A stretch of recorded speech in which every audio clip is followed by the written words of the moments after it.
تعيش مدينة أكادير على وقع نهضة تنموية غير مسبوقة بفضل مشاريع وإصلاحات بنيوية واسعة تجعل من المدينة واحدة من المدن الكبرى الرائدة.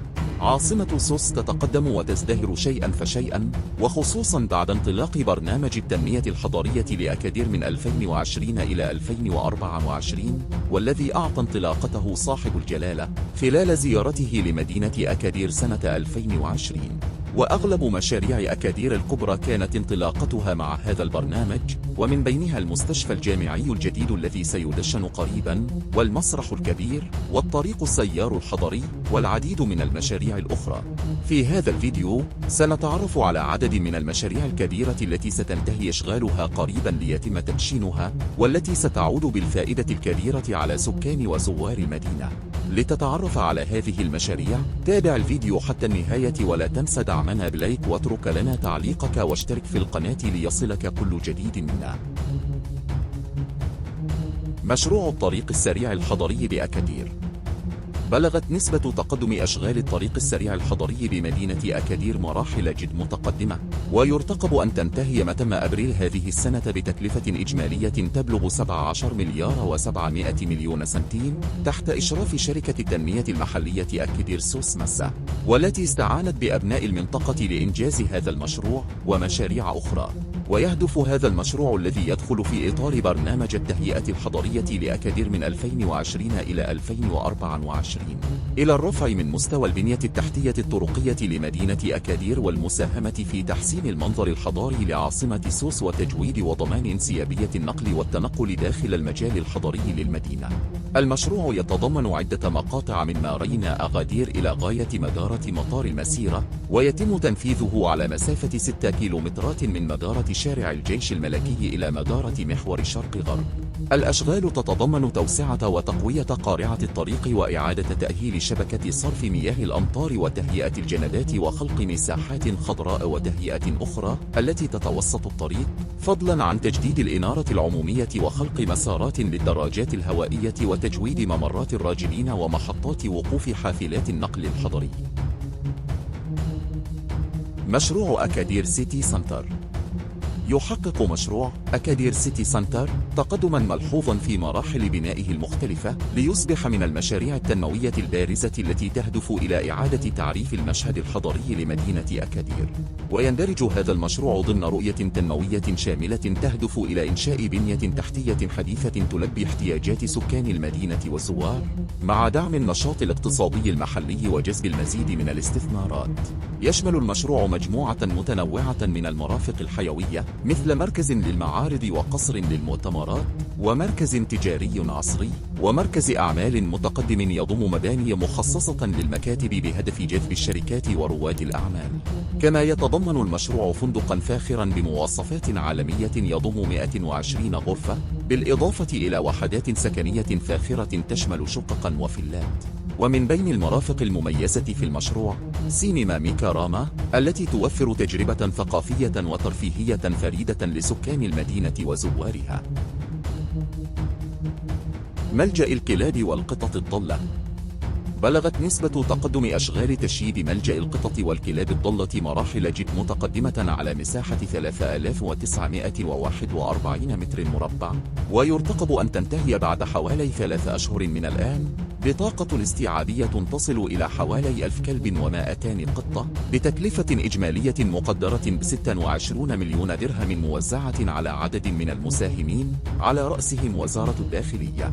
المشروع الذي يأتي في إطار جهود مسؤول المدينة لمواجهة ظاهرة الحيوانات الضالة التي تشكل تهديدا للصحة العامة وسلامة المواطنين، يراه متتبعون خطوة هامة نحو تحسين الأمن البيئي والاجتماعي من خلال الحد من تواجد الكلاب والقطط الضالة في الشوارع والمناطق الآهلة بالسكان.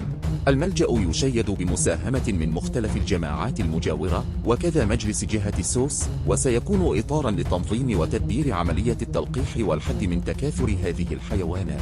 وسيتم اقتناء شاحنات من أجل تسهيل مهمة القبض على الكلاب والقطط من الشوارع، رغم أنها مسألة صعبة وتتطلب التفكير في إيجاد حلول ناجعة وتكوين التقنيين المشتغلين في هذا المجال وتوفير كافة الوسائل اللوجستية. سد التامري بإقليم أكادير.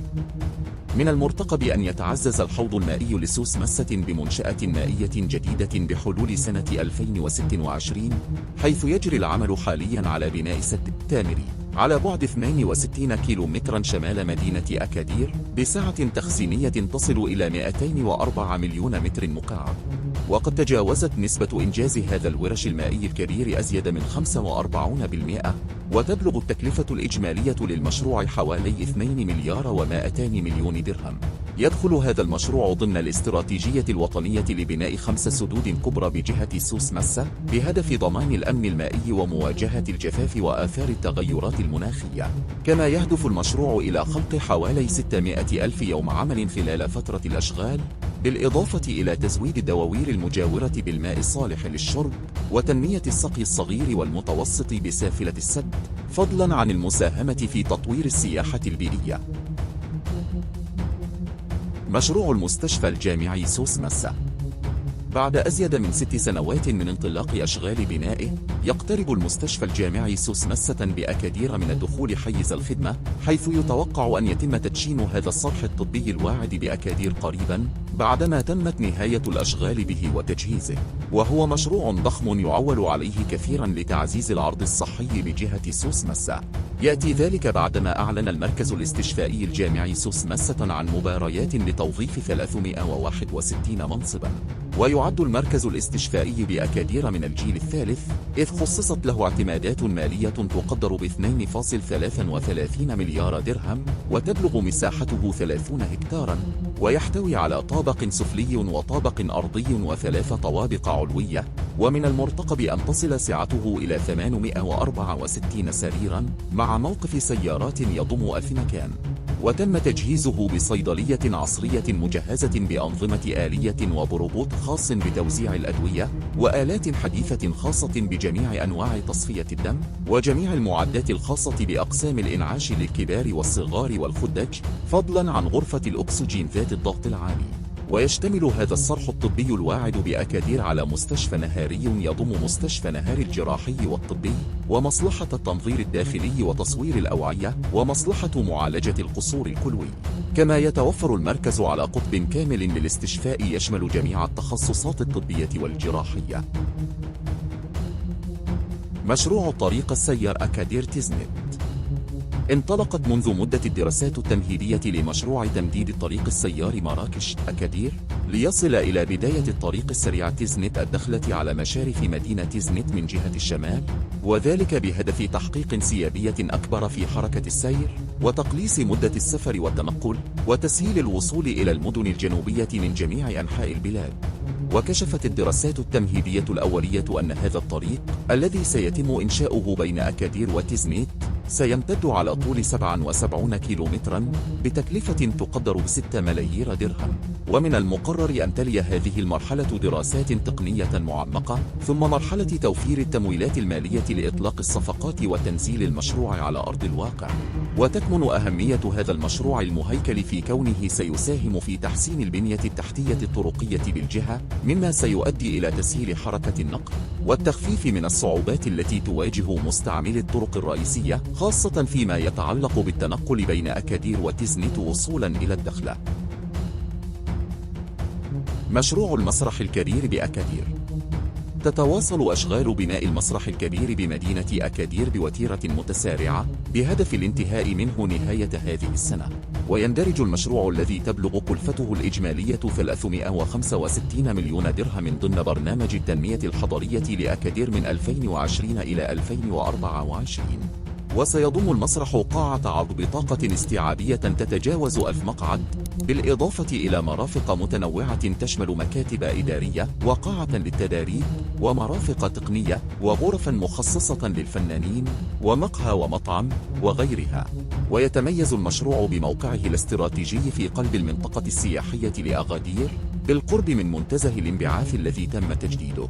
وتم تصميم المشروع بأحدث التقنيات ليكون جزءا من الجيل الجديد للمسارح الوطنية، بما يجعله منصة مثالية لاحتضان مختلف التظاهرات المحلية والإقليمية والدولية. المشروع ممول من وزارة الشباب والثقافة والتواصل ومجلس جهة سوس مسة وجماعة أكادير.